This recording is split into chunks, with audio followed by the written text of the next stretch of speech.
Testing. 1, 2, 3. Hello, everybody. Hello. Is this thing on? Welcome back to another episode of Olivia's Obscura. It is me, your host, Olivia. And listen, didn't mean to take the week off last week. I just did. Okay. And I don't know. I tried to record it. I think I recorded for like an hour and then I was like, I actually just like, my heart's not in it, like I have to scrap this. And I meant to redo it right away, but I didn't. And so here I sit. It is presently Saturday, 4/20, April 20th, Saturday night. And I've come to you today with a pretty stacked agenda. We need to cover some things. And here's what I'm going to do. So I have a few things because I obviously had the stuff I wanted to talk about last week. So I'm stacking that onto this week's episode. And then, so I'm going to do that. And then at the end, like the latter half, the back end of the episode is going to be a Tortured Poets Department meeting that I will be conducting. And I am going to talk about my thoughts, etc., and my takes, what have you, all that good stuff. And I know that some people just don't GAF about that, so I respect that. And so I don't want you to have to sit through that if you don't want to. So for all of my loyal tortured poets, I will see you at the back half of the episode, where it'll just be us. It's just going to be you and I, and we're going to talk about Taylor Swift in the safety of our little cocoon. All right? I'm not going to be wasting any time. Let's jump right into the first agenda item, Chappell Roan. This is not the first time nor the last time I will be talking about Chappell Roan on this here program. But it needs to be said because last week she delivered an incredible Coachella set that I watched in TikTok clips from the comfort of my home.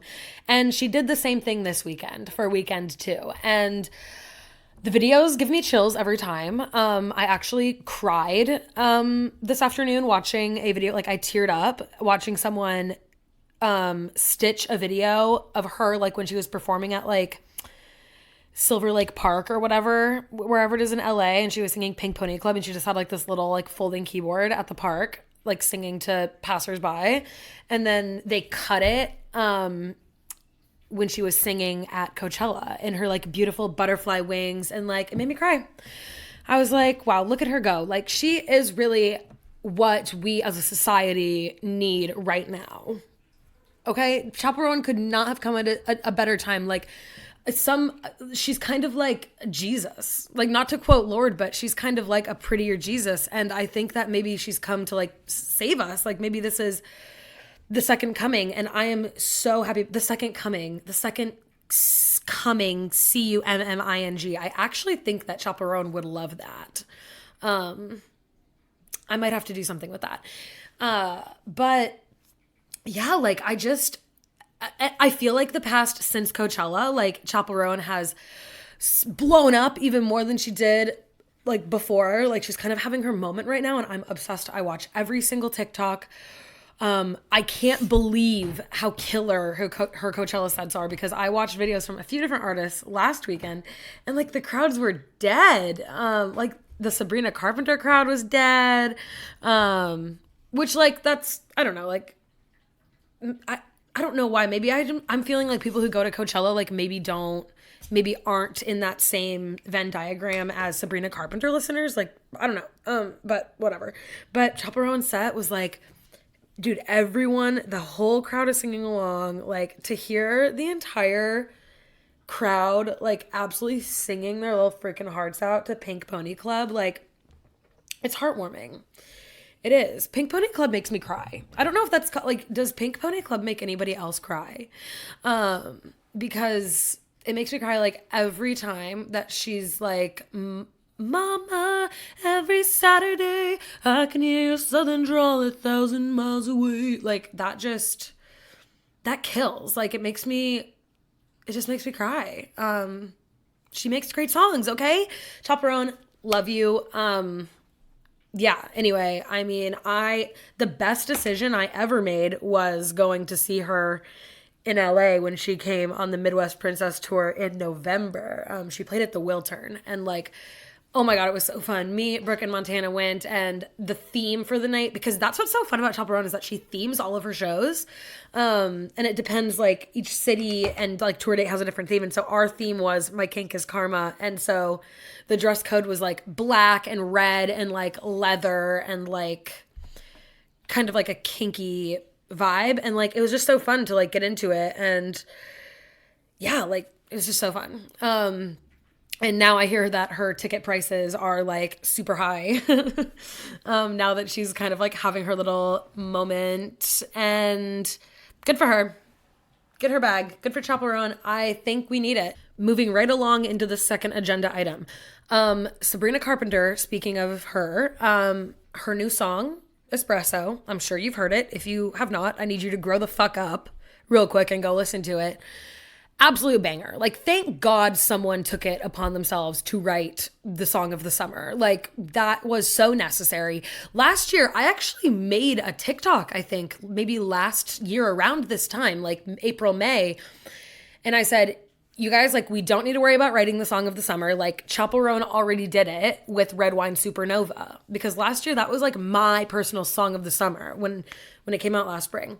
And nothing had really been standing out to me in that way this year. And then Sabrina Carpenter dropped Espresso, and everything about it, like the promo, the music video, the song, like it is just giving song of the summer. And it's honest work. Someone's got to do it. Sabrina Carpenter, thank you for carrying the weight of having the song of the summer on your shoulders. Okay.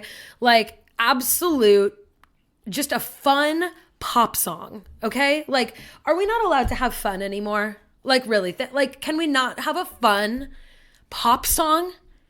Jesus Christ. Why does everything have to be discourse? Why does everything have to be discourse and subtext? Can't we just have a fucking song about espresso?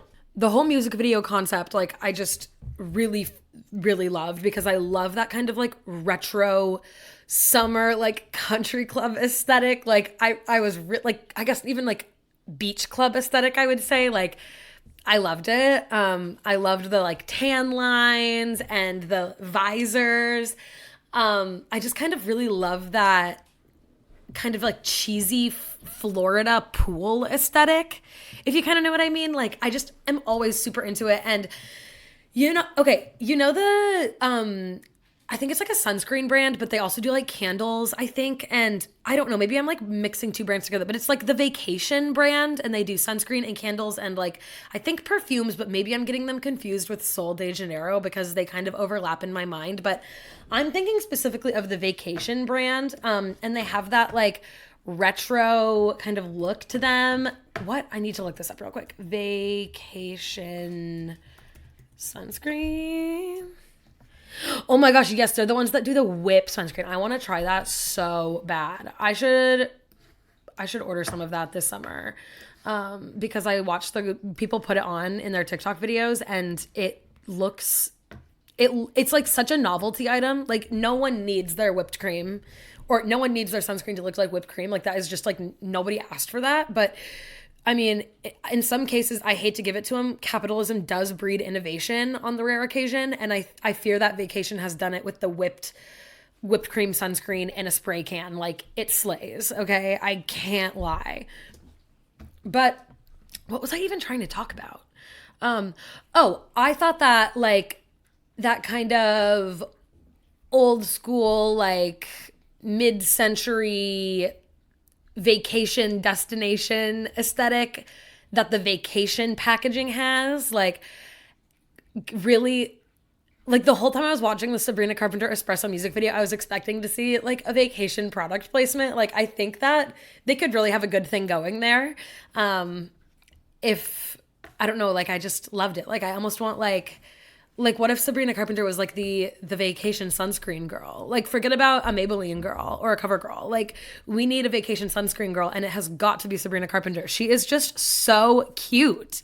I was like really kicking my feet and like twirling my hair and laughing at the videos of Barry Keoghan watching her set at Coachella. Like, sorry, they are so cute. I love them together. At first I wasn't sure. For some reason in my head, like it felt like he was a lot older than her. Are they? Because I remember I was like, at first I was kind of side-eyeing. And that brings me to another thing, which is that I think there was like a cut, or what is, I don't know, maybe it was a cut article that I didn't read. I just saw the headline. I've been seeing some discourse recently about how like Gen Z is like so like offended by age gaps. And I was like, oops, it is me. Like I will. Like I do kind of like bristle when someone is like 24 dating a 30-year-old. I'm like, ew, like you're like you're like a child bride and that's an old grandpa. And then I'm like, okay, like they are only 6 years apart. Like my parents were born 5 years apart. And like, I don't know, like it just kind of, it feels like a lot to me. And I think it's because I've only ever really dated people who were like a year older than me or two. Like anything over that, I don't know why I like bristle at it at first, but then I think about it for a little second and I'm like, okay, that's like really not that big of a deal.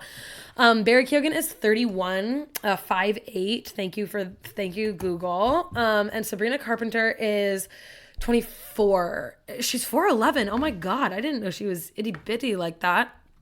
So he probably feels like he's like 6'2" in comparison. So when you think about it like that, it's really a perfect match. But yeah, like I think they're really cute together. And I just really like them. And I was like, oh, thank God. Thank God we have like a fun, young, hot celebrity couple that I kind of know nothing about. You know, I know nothing about them, and that's why I like them. Like when you know too much about celebrities, like that's when things start to go downhill. And this is a total tangent, and I'm not going to get into this now because I'm saving the bulk of my Taylor Swift talking points for the end. But I was thinking the other day, like it is no coincidence that when Taylor Swift was in the public opinions, like when she was most favorable in the court of public opinion, I guess I would say, it's no coincidence that that time period lined up when she was basically in hiding, like retreating in London, like because I would say like the most of her like critical acclaim and like new people discovering her and people like really getting into her was during 2020 when she dropped Folklore and Evermore. And like that was at a point like when she wasn't getting papped, like she wasn't being seen out in public, like she was away from the public eye. Like I think that there was one year where like we literally got like one pap photo from her, and it was her and Joe in New York. And if I'm remembering correctly, like he is wearing like a pea coat or something and she has like a plaid skirt on. Maybe I'm like totally off base, but like there was a while there where like we saw a picture of Taylor Swift once per year. And that's when she released Folklore and Evermore, and everyone loved her. It is no mistake that the fact that now she is, some would say, overexposed, like too famous almost, like just everywhere. And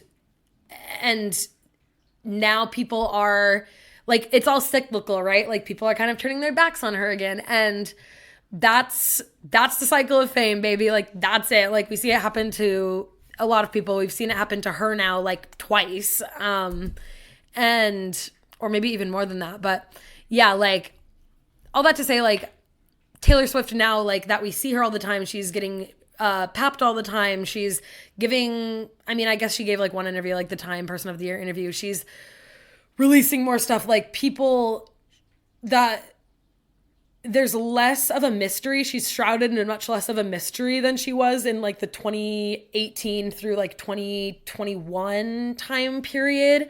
And it was really easy for people to like her when we didn't know anything about what she was up to and what she was saying and who she was with. Like now that we are aware of her whereabouts and she's like out living her life and like doing stuff in the public eye, like people's backs are starting to turn because we just know, I don't know, like that's life, I guess. And so yeah, like all that to say, that was a long way for me to say, like, I love that I don't really know anything about Sabrina Carpenter and Barry Keoghan, and I can just like be like, yeah, love them as a couple. I think that aesthetically it works. I think that energetically it works.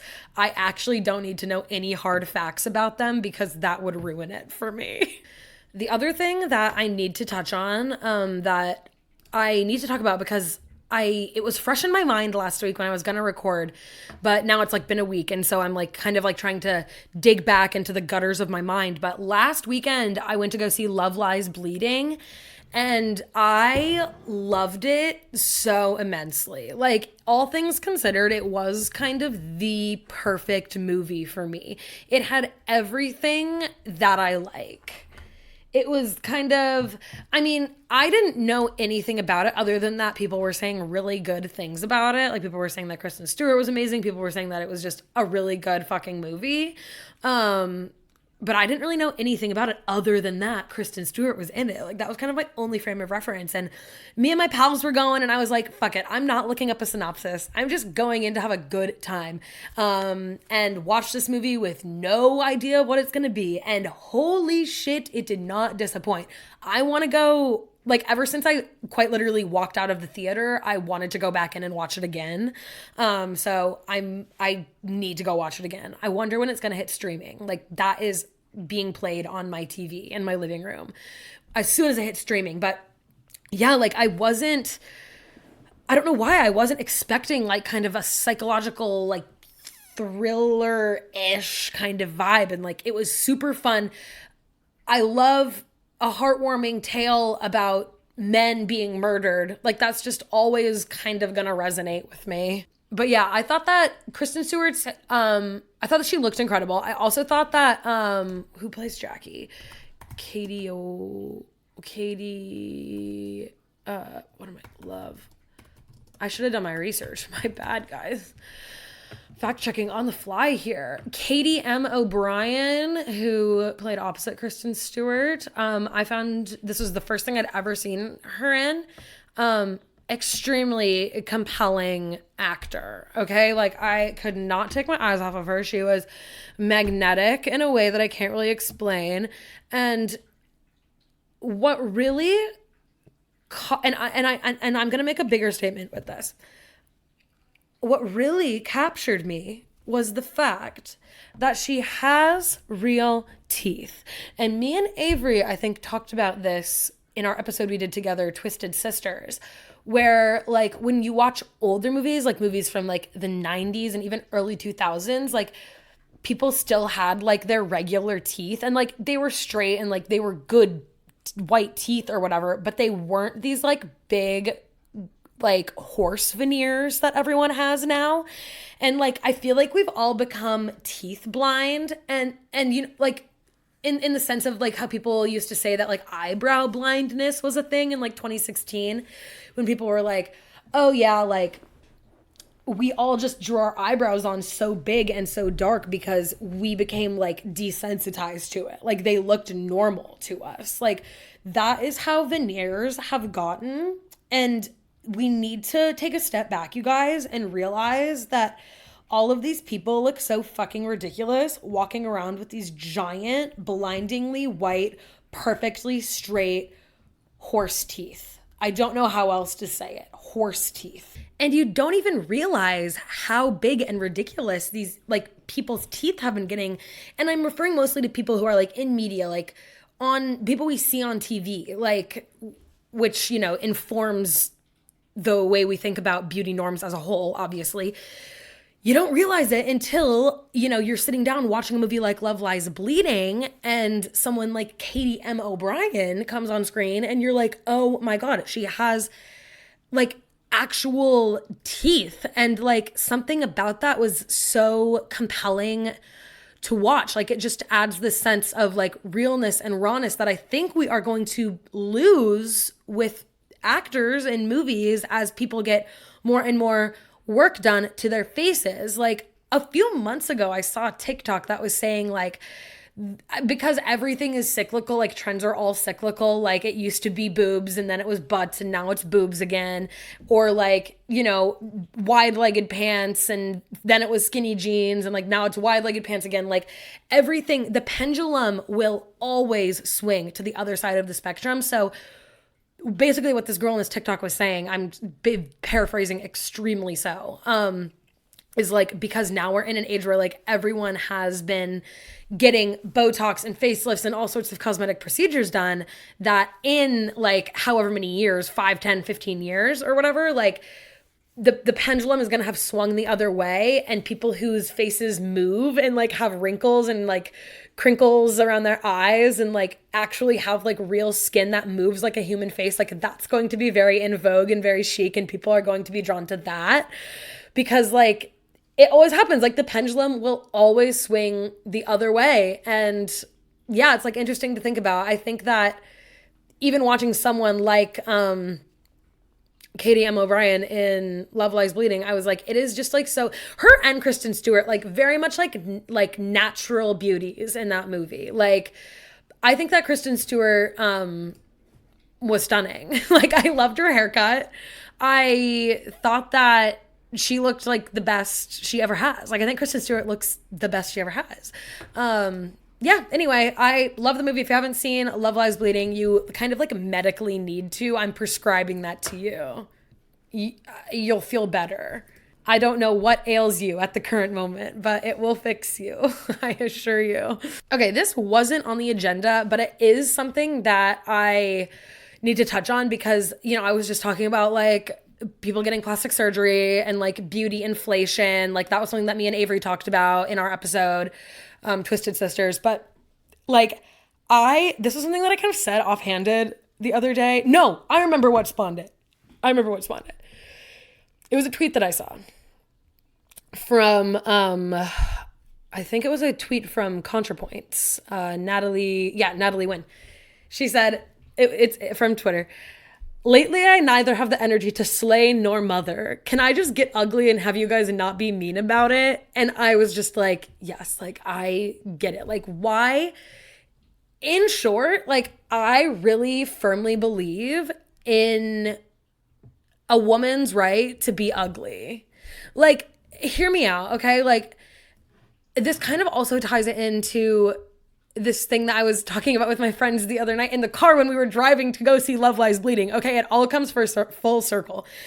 I was talking about how like obviously it's like very well known that like men are allowed to be ugly, and like I've recently been, not even recently, like for the past few years, I've been seeing the occasional take online that like men like have no excuse to be bald, which is like a very hot take, and like I want to say that like bald men, like I'm on your side, okay? Like I'm using this take as like an example, and I think it has some merit in terms of a larger conversation surrounding gender norms and expectations. But I do want to say that on a personal level, like Obscuranation is a safe space for bald men with receding hairlines, men who are bald by choice, bald not by choice. Like I do want to say that first and foremost, like I am your fiercest advocate, and I think that you should be allowed to be bald, okay? Because I am like I'm kind of into like radical acceptance, okay? Like I'm just going to radically accept you as being bald, and like I think that's really iconic. And actually,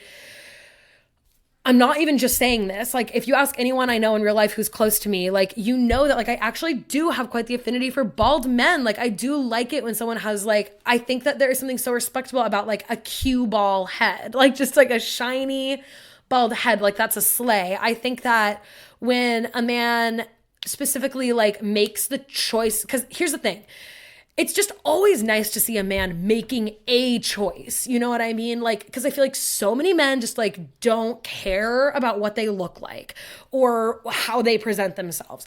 I don't even care if I like the way you are presenting yourself. If you clearly made a choice, like an aesthetic, stylistic choice, I have no excuse but to accept it. Like, I think it is such a fun, aesthetic, bold choice when men decide to do the bleach blonde buzz cut. Like it really is like, it's a choice. And like in a world where men like aren't encouraged to make like choices about their looks and appearances outside of a very narrow set of standards, like I love when men make a choice. I really do. And I got really off track there.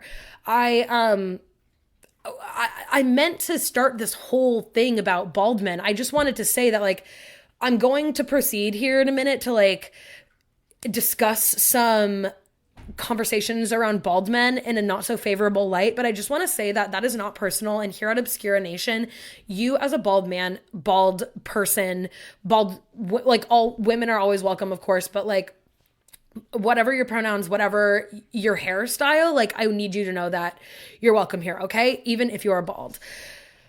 That being said, I have seen more than a few times a growing conversation online being led by women where they are saying men have no reason to be bald. Like if you are like a Prince William type who is balding at age 20 or whatever, like there are ways to fix that, which like I think that maybe that is sometimes true, but also sometimes it is just genetics, okay? Like I feel like if we are on the same, if we're kind of like agreeing on like some people are just in bigger bodies because it's genetic and some people are in smaller bodies because it's genetic, like we can all grasp that, right? Like it's 2024, we get that someone's body size isn't indicative or directly correlating to their health, right? So I think that we should be able to also recognize in that same vein that like sometimes people are just bald and they can't help that, and we shouldn't be making fun of it. I'm letting my feelings get in the way here because I feel very defensive and very protective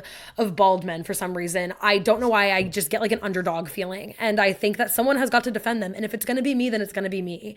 But basically the argument is that women do so much stuff to be presentable and be visually appealing to men and to the patriarchy. Like a woman, like if you're going to get taken seriously at work, like you have to wear makeup, like you have to be dressed nicely, you have to have your hair done, like certain hairstyles are unprofessional or like make people take you less seriously. Like you have to do so much, like preventative Botox, lasering, like there is so much cosmetic bullshit that women do with the sole reason of looking better. And so the argument goes, women do all this bullshit. The least men can do is not be bald. And I get where they're coming from. I really do. But I'm going to tie this back into the tweet that I referenced at the beginning of this segment of I have the energy to neither slay nor mother. Like, can't I just be ugly? Like, yes, like we need to be, as women, as femmes, like we need to be fighting for our right to be ugly. I think this is getting kind of this isn't a conversation that we're having really, right? Like, because I feel all of the like self-empowerment, like okay, ladies, like let's get our like revenge bodies, like let's get our like preventative baby Botox so that we never get old. I've seen people say crazy things. People are like, we should like, there's some people, like a very dedicated part of like the TikTok girls who like recommend that you do not go in the sun. Like they do not go in the sun, period, because it's bad for their skin. There's that one girl that it went viral like a while ago, maybe last year. And she was like, I trained myself not to use the muscles in my face so that I wouldn't create wrinkles. Oh my God, we have lost the fucking plot so far. Like what is the point of life if not to go out in the sun and laugh and use your face muscles? You know what I mean? Like that is legitimate advice. And it's funny because it's sold to women as like, if you do this, you will feel really good about yourself. Like this will increase your value as a human. And like, this isn't new. Like this isn't new information to women. Like we have been being sold stuff to improve our appearance since the beginning of time, really, when you really think about it, since the ancient days. And I think that a lot of us women, female presenting people socialized and raised as women, like we kind of feel like improving our appearance is taking back our power. Like if we can do everything in our power to never age, to look young forever, to be hot and sexy and therefore valuable in the eyes of our society, then that is taking back our power. Like we're doing that to exert control over things. Okay, if we're really trying to exert control, we should all be getting ugly. And I mean that with my whole chest, okay? And I I obviously try to look good. Like, I am not immune to this. Duh. Like, we do be living in a society, right? Like, I put on makeup to go to work every day. Like, I make sure that my hair looks good, like, before I even, like, go to film, like, a stupid TikTok and post it. Because I know that whatever I'm saying will be, like, will be received better and, like, get more views if I look good in it. Like, the amount of views that my TikToks get when my hair is down versus when my hair is up is crazy. Like, that correlation alone, like, it gags me. It's so funny. Like, people just don't want to listen to what I have to say if I have my hair in a bun. And that is rude.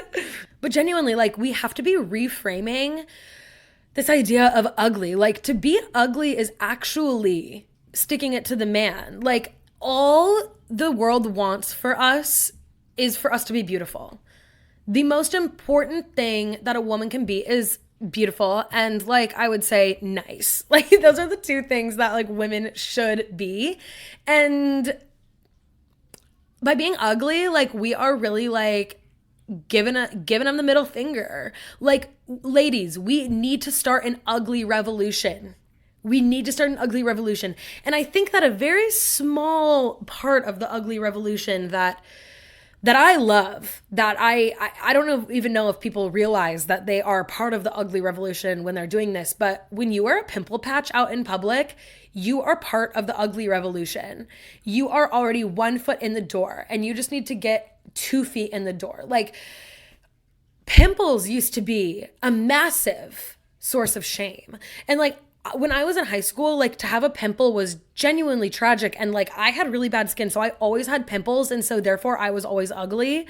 And because I was a teenager, it was devastating. Like, now that I'm in my mid-20s, like, I'm finally starting to kind of pull on those threads of, like, unraveling the amount of my self-worth tied to how I look, right? But, like, 10 years ago, not the case. Like, I felt ugly and terrible about myself because I had bad skin, acne-riddled skin. And I mean, I wonder what the pimple patch culture is in high schools. Like, are people wearing if you're in high school, if you're an Obscuranation member who's in high school, like, please let me know. I'm assuming that people are wearing pimple patches to school. That slays. That slays. To see a girl, a baddie, walking around anywhere with one of those star patches on her face, you have to give her a little hell yeah. Hell yeah. She's one of the girls. She is for the ugly revolution. Like, we don't need to be hiding our pimples. The smallest scale we can possibly be embracing the ugly revolution is by putting pimple patches on our skin. We're like, listen, I have a pimple. I'm actually going to draw more attention to it. And that kind of even, like, reverse psychologies you into not noticing it. Like, it's like the reverse of, like, when I was in, like, middle school and high school and I had, like, pimples on my face, like, I would always try to, like, cake concealer onto it and, like, concealer and powdered foundation. And it was just like, you were trying so hard. Like, we didn't have, or I didn't have, friggin' Tarte Shape Tape or whatever that mortician makeup is that they sell now that covers anything. Like, that wasn't as commonplace or as affordable when I was 15. You know what I mean? So, like, I was using, like, Revlon CoverGirl, like, drugstore makeup in a shade far too orange for my skin to try to cover up my pimples. And by trying to cover up with concealer, I was inadvertently drawing so much more attention to it, because now, instead of just being a pimple on my face, it is a giant orange spot that has been caked with drugstore concealer and powdered foundation, right? Like, it was the Streisand effect of my face. And for those who are unfamiliar, like, the Streisand effect refers to Barbara Streisand and her house, I believe, in Hollywood. She didn't want the address getting publicized, so she, like, made a big deal about the fact that, like, no one could share her address, but in turn, it just made the story, like, so much bigger. It was also like when Taylor Swift sent that cease and desist to that kid who was running the private jet tracking Twitter page. I think that was in, like, December. Like, she just made it so much, because she did that, because she tried to do the cease and desist, like, she brought so much more attention to it, and people were writing think pieces, and it was, like, a huge piece of news for, like, a month. When if she just didn't say anything and let the guy do his private jet tracking Twitter page, like, if she would have just let it slide and not made a legal stink about it, like, everyone would have just forgotten about it, right? So I was private jetifying my face with my pimples. Like I was trying so hard to cover it up that it actually had the opposite effect. Like it drew more attention to it. And so what's really incredible about the pimple patch is that you're kind of like, I am drawing attention to it. Like I have this on my face. Like I have a whole ass sticker stuck to my face, drawing attention to the pimple. And like, it's because you're so open and nonchalant about the fact that you have a pimple on your face that in fact you have put a whole sticker on it. Like it kind of has the reverse effect. Like you're kind of just like, oh yeah, like you have a sticker on your face. Like you have a pimple patch. Like whatever. It's like because you've acknowledged it, there's now nothing else for anyone else to acknowledge. And I think that's kind of a really beautiful metaphor for most things, but I can't really unpack that right now. I'll be fleshing out the ugly revolution kind of guidelines as I move forward. I'm going to try to think of some more like micro actions we can all be taking to support the ugly revolution. Like, and of course, when I say ugly, like I'm saying it in jest, or I'm not even saying it in jest. I'm saying it with no moral value attached to it. Because really like that, like, yeah, like ugly is just a descriptor, and I am removing any shame attached to the word ugly. Ugly, we say with pride. We are part of the ugly revolution, parentheses, with pride. I think like another thing that we could be doing to kind of embrace the ugly revolution is not shaving our legs, not shaving our armpits. Will I be doing that? Tough call. Like I really do love the idea of not shaving my legs, but the patriarchy sadly does have a hold on me in that sense. Like they do have me in a chokehold, like pinned to the ground, like they have won. Like I do be shaving my legs, but I like in my soul, like I don't want to. And I really respect it when girls don't shave their legs. So like maybe we could be doing that. Like what I will say is that like I am part of like the pubes resurgence. Okay. Like I love that. Okay, so far we have ugly revolution and pubes resurgence. Are you with me? Are you taking notes? Do you need to find a pencil and paper? Okay, this is really important. Now, I have been a proponent of the pubes resurgence, the pubes movement, really as long as I can remember. Like, I think that, like, fuck it. You know, like, why are we shaving our pubes to go to the beach? What would happen if we didn't, you know? And the answer, because I can tell you, because last year I was already trying to start this movement with my friends and they did partake. Like we were just like, what if we like don't shave our pubes bare down to the skin to just like go fuck around at the beach and lay in the sun? Like, what if we didn't do that? The answer is nothing. Nothing happened. Nobody cared. Nobody looked at us and laughed and said, ha ha ha, you have pubes. Like, quite literally no one did that. And if they did, it would have been insane. And we would have been like, what the fuck? Like, so I can say that like, we can do this. Like we can, like, we're not going to get thrown in jail. We're not going to get thrown in ugly girl jail. Like, thankfully that doesn't exist yet. But like we